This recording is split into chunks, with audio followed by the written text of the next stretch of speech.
ICC এখন মহা গ্যারাকলে আছে, ভীষণ রকম বিপদের মধ্যে আইসিসি। কেননা টি-20 বিশ্বকাপে বাংলাদেশ তো চলে গেছে, এখন পাকিস্তানও নাম প্রত্যাহার করে নিতে পারে।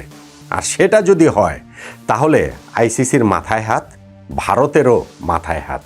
যে কারণে আইসিসির প্রধান যিনি একজন ভারতীয়, সেই জয় শাহ, পাকিস্তান ক্রিকেট বোর্ডের প্রধান সেই মহসিন নাকভিকে ফোন করছেন, একের পর এক ফোন করছেন। জয় শাহ ফোন করছেন, মহসিন নাকভি সেটা কেটে দিচ্ছেন, আবার ফোন করছেন, ধরছেন না। একবার, দুইবার, তিনবার, চারবার, পাঁচবার, ছয়বার, সাতবার, আটবার। জয় শাহ 8 বার মহসিন নাকভিকে ফোন করেছেন, কিন্তু মহসিন নাকভি সেটা ধরেননি, কেটে দিয়েছেন, উপেক্ষা করেছেন। এখন যে কি করবে আইসিসি, এখন যে কি করবে ভারতীয় ক্রিকেট বোর্ড, তারা ভেবেই পাচ্ছে না। টি-20 বিশ্বকাপটা আদৌ কি আয়োজন করতে পারবে? ভাই, আপনি যদি এই গল্পটা বিশ্বাস করেন, তাহলে আপনার বুদ্ধির বিদেহী আত্মার প্রতি আমার শোক রইল, সমবেদনা রইল। বাঙালিকে বুদ্ধু বানানোর, বোকা বানানোর, গর্দভ বানানোর, উল্লু বানানোর 101টা উপায়, এই নামে কোনো বই লেখা হলে, আমি এই আলোচনার মধ্যেই একবার বলেছিলাম গত এই 3 সপ্তাহের মধ্যে, এর মধ্যে অনেকগুলো ঘটনা, অনেকগুলো উদাহরণ এই গত 3 সপ্তাহ থেকে পাওয়া যাবে যে কীভাবে বাঙালিকে বোকা বানাতে হয়। এবং এক্স্যাক্টলি সেই ঘটনাটাই ঘটছে। আমাদের একটা সময় আমাদের বোকা বানাতে বানাতে এমন একটা অবস্থা হয়েছিল যে বাংলাদেশ ছাড়া বিশ্বকাপ হবে না, হতেই পারে না, কোনোভাবেই সম্ভব না। অবশ্যই বাংলাদেশের দাবি মেনে নিচ্ছে, আইসিসি চাপে পড়ে গেছে, ভারত নতজানু হয়ে গেছে, বাংলাদেশের খেলা শ্রীলঙ্কা চলে গেছে। 10 দিন দেখেছেন আপনারা, 15 দিন দেখেছেন আপনারা, কেননা আপনারা সেইটাই শুনতে চান। আপনারা যেটা শুনতে চান, আপনারা যেটা পড়তে চান, সেটাই আপনাদের শোনানো হয়, সেটাই আপনাদের পড়ানো হয়। সাংবাদিকতা করা হয় না, সত্যটা আসলে বলা হয় না। এখন ফাইনালি যখন বাংলাদেশ বাদ, এখন হিসাবটা কি? পাকিস্তানও খেলবে না। আরে বাবা, পাকিস্তান প্রথম কথা না খেললে বাংলাদেশের কি? মানে পাকিস্তান যদি না খেলে বাংলাদেশের কি এমন হবে আমাদের ক্রিকেটের ক্ষেত্রে? আমরা কি আবার বিশ্বকাপে খেলবো? তাহলে পাকিস্তান না খেললে এই জায়গাটাতে আমাদের কি নাম্বার 1? আর নাম্বার 2 হচ্ছে কি, সেই পাকিস্তান খেলবে না বলে একের পর এক গালগপ্প যেইভাবে আসলে ছড়ানো হচ্ছে, সেইটা দেখে আমার বিস্ময় লাগে এবং সেটা বিশ্বাস করার মানুষেরও অভাব নেই। পাকিস্তান মিডিয়া থেকে আজকে এই খবরটা ছড়িয়েছে যে জয় শাহ ফোন করছেন মহসিন নাকভিকে, 8 বার ফোন করেছেন, সেই ফোনটা মহসিন নাকভি ধরেন নাই। আর এইটা আমরা বাংলাদেশে বসে বিশ্বাস করছি। আমাদের কাছে মনে হচ্ছে যে না, এটা সত্যি, এটা তো অবশ্যই এটা সত্যি, এটা না হলে আর কি, অতএব বিশ্বকাপ হচ্ছে না। আমি এই জায়গাটাতে আপনাদের ছোট্ট একটা কথা একটু মনে করিয়ে দিতে চাই। আমি জানি না এর মধ্যে আমি এটা বলেছি কিনা, এটা আমার খুব প্রিয় একটা এক্সাম্পল জার্নালিজমের ক্ষেত্রে। ওই যে উপসাগরে যুদ্ধ হয়েছিল না, ইরাকের যুদ্ধ হয়েছিল না, মার্কিন যুক্তরাষ্ট্র তারা যে আক্রমণ করেছিল, ইরাকে প্রাণঘাতী অস্ত্র আছে, খুবই অন্যায় একটা যুদ্ধ ইরাকের উপরে চাপিয়ে দেওয়া হয়েছিল। সেই যুদ্ধে আমাদের তখন তো আর এই যে সোশ্যাল মিডিয়াটিটা এইসব ছিল না, টেলিভিশন চ্যানেলও বাংলাদেশে ছিল হাতল গোনা কয়েকটা, মূলত নিউজ পেপার পত্রিকা। ওই পত্রিকাগুলো যদি আপনারা স্ক্যান করেন, এগুলো তো পাওয়া যায় বিভিন্ন জায়গায়, আমাদের মনে করেন হচ্ছে গিয়ে লাইব্রেরি টাইব্রেরিতে পাওয়া যায়, সেখানে গিয়ে দেখলে একটা বিস্ময়কর জিনিস দেখতে পাবেন আপনারা, যে ওই ইরাক যুদ্ধ যখন চলমান, যখন শুরু হয়েছে, তারপর থেকে প্রতিদিন আপনি ওই পত্রিকা দেখলে আপনার মনে হবে যে ইরাক জিতে যাচ্ছে। ইরাক হচ্ছে গিয়ে মার্কিনীদের একেবারে নাস্তানবুদ করে ছাড়ছে, তাদের এই ক্ষেপণাস্ত্র হামলা নস্যাৎ করে দিচ্ছে, একের পর এক আমেরিকার প্লেন তারা হচ্ছে গিয়ে মাটিতে নামিয়ে ফেলছে। এই প্রতিদিন আপনি পেপার খুললেই দেখতে পাচ্ছেন যে ইরাক জিতে যাচ্ছে। এবং অল অফ এ সাডেন বাংলাদেশের মানুষ একদিন দেখতে পেল ইরাকের পতন ঘটে গিয়েছে, সাদ্দাম হোসেনের পতন ঘটে গিয়েছে। সো এর আগের যে বিল্ড আপের পুরোটা সময় জুড়ে মানুষকে এই আমাদের এই সাংবাদিকরা আমরা বোকা বানিয়েছি। কেননা মানুষ ওইটা শুনতে চায়, মানুষ শুনতে চায় যে ইরাক জিতছে, ইরাক জিততে চলেছে।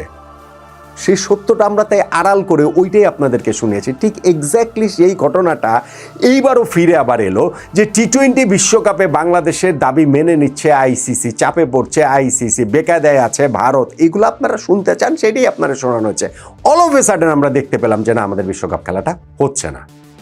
কিন্তু তাতেও আমরা পরাজিত হয়েছি এই ফিলিংটাও এখনো অনেকের মধ্যে আসে না। অনেকে মনে করছেন যে না, আমরা একটা বিরাট কাজ করেছি, বিশ্বকাপ খেলি নাই তাতে কি হয়েছে, একটা বিশ্বকাপ না খেললে কি, আমরা দেখিয়ে দিয়েছি, আইসিসিকে দেখিয়ে দিয়েছি, আমরা ভারতকে দেখিয়ে দিয়েছি, এখন পাকিস্তানও আমাদের সঙ্গী হয়ে তাদেরকে দেখিয়ে দিবে। আমরা এখন আবার আছি ওই আরেক ফ্যান্টাসিতে, যেই কারণে জয় শাহ যে 8বার ফোন করেছে মহসিন নাকভিকে, মহসিন নাকভি ফোনের লাইন কেটে দিচ্ছেন এবং ধরছেন না, সেইটা আমরা বিশ্বাস করে ব্যাপক আনন্দে আছি, ব্যাপক পুলক অনুভব করছি। এগুলা ভাই হন না। আমরা এই জায়গাটাতে অ্যাবসলিউটলি এই জায়গাটাতে আমরা ফেল করেছি। আপনাদেরকে মোটা দাগে যদি আমি বলি যে সত্যটা জান, আমি আমার জায়গা থেকে চেষ্টা করেছি, আমি এটা আলাদা করে আমি ক্রেডিট নেওয়ার কথা বলছি না ভাই, জার্নালিজম জিনিসটাই এরকম, সত্যটা জানানোর, আমার অবজারভেশনটা জানানোর, ওই বিষয়ে আমার পর্যালোচনাটা আপনাদের সঙ্গে শেয়ার করবে, সেটা মিললে মিলবে, না মিললে না মিলবে। কিন্তু যখন আমি জানি যে এই ঘটনাটা ঘটছে না, অ্যাবসলিউটলি এটা হওয়ার কোনো চান্স নাই, কিন্তু জাস্ট আপনারা শুনতে চান বলে সেইটা আপনাদেরকে বলে যাব, এইটা ভাই হয় না, এইটা ভেরি ভেরি আনফেয়ার। ফলে এইখানটাতে আপনি দেখেন আরও অনেকগুলো জায়গা আছে, এখানে জয় শাহ মহসিন নাকভিকে ফোন করতে পারেন, আমি বলছি না যে ফোন করবেন না, এটা আমি বলছি না যে এটা হতেই পারে না, অবশ্যই তারা সেই চেষ্টার জায়গাতে চালাতেই পারেন। এবং আপনি যদি ওইভাবে চিন্তা করে দেখেন যে জয় শাহ আইসিসির প্রেসিডেন্ট, একই সঙ্গে এই পুরো জিনিসটার মধ্যে যেহেতু রাজনৈতিক ব্যাপার রয়েছে, তিনি তো ভারতের স্বরাষ্ট্রমন্ত্রী অমিত শাহর ছেলে, সো মহসিন নাকভি আবার পিসিবির চেয়ারম্যান হওয়ার পাশাপাশি পাকিস্তানেরও স্বরাষ্ট্রমন্ত্রী। ফলে জয় শাহ মহসিন নাকভিকে ফোন করতেই পারেন, কিন্তু ফোন করছেন, ফোন কেটে দিচ্ছেন, 8বার ফোন করে ফেলেছেন। গল্পেরও তো ভাই একটা সীমা পরিসীমা থাকে, এগুলো কি ধরনের কথা? আবার এগুলো আমরা বিশ্বাস করছি, এগুলো আমরা দিব্যি বিশ্বাস করে যাচ্ছি।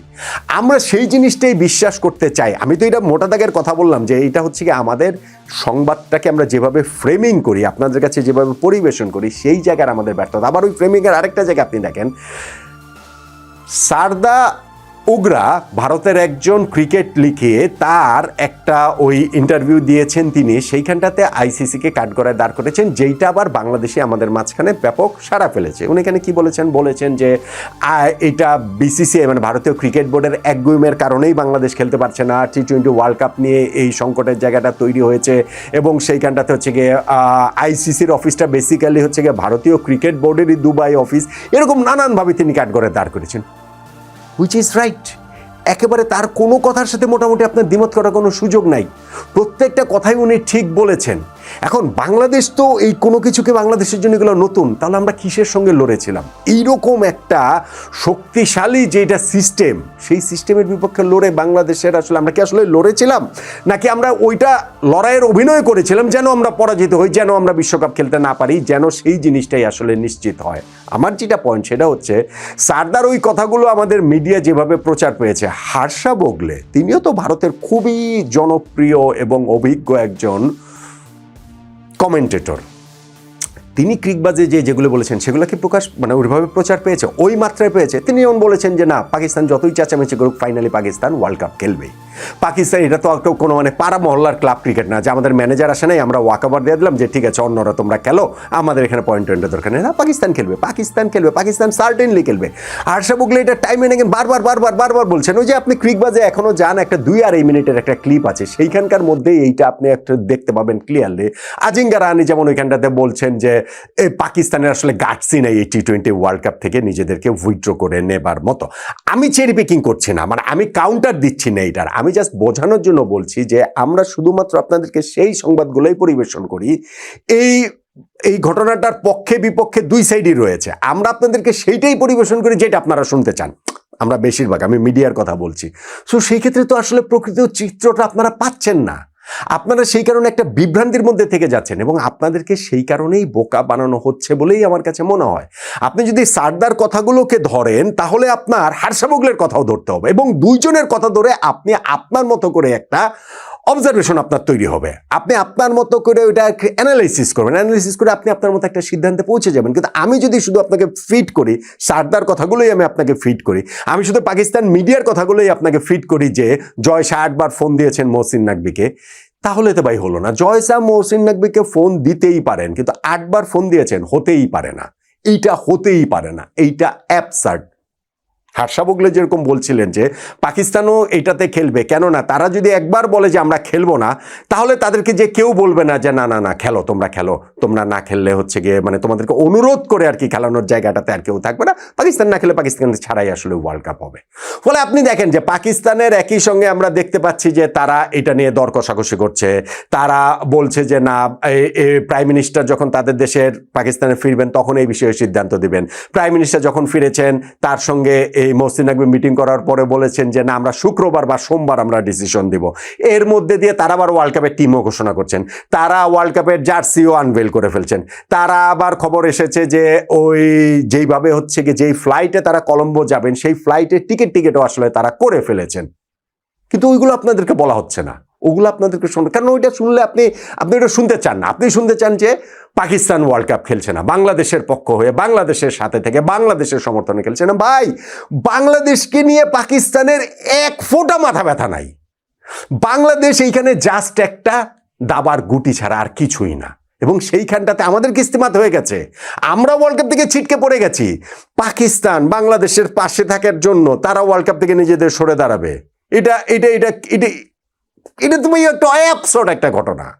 এবং পাকিস্তানের যদি এই ওয়ার্ল্ড কাপ তারা না খেলে, আইসিসি রেভিনিউ শেয়ার মডেলে আমি ওই যে কালকে একটা আলোচনাতে বলছিলাম যে 420 কোটি টাকা বাংলাদেশি টাকায়, সেইটা তারা আইসিসির কাছ থেকে নাও পেতে পারে। জরিমানা হিসেবে 465 কোটি টাকা তাদের জরিমানা হতে পারে।